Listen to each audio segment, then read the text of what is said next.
Hi, in this video we shall be talking about the presidential or non-parliamentary system of government.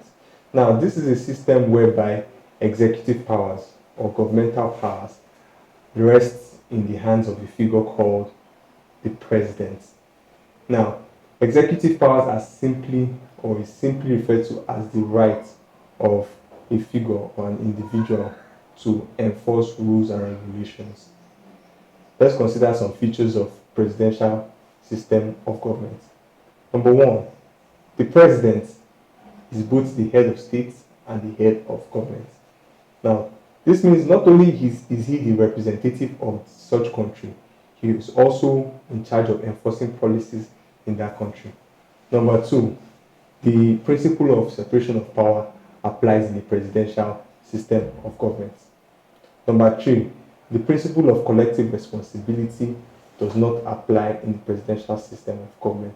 Now, the principle of collective responsibility means that when there is a fault somewhere in the cabinet, it means all members of that cabinet are going to be blamed, are going to face the same action.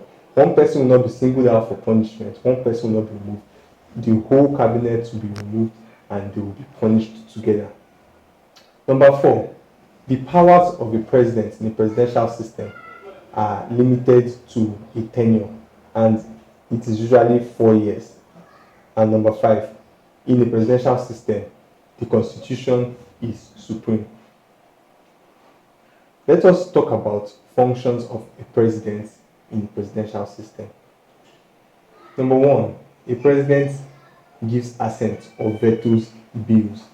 Number two, the president acts as a head of military. He's the supreme head of military.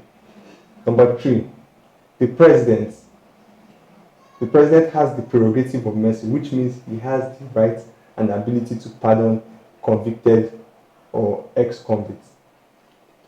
Number four, the president is our representative, is the representative, represents us on the international front, represents us externally. So he acts as our representatives when we have conventions to go to, and he receives representatives of other countries.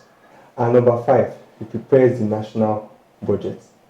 In our next video, we shall be talking about parliamentary system.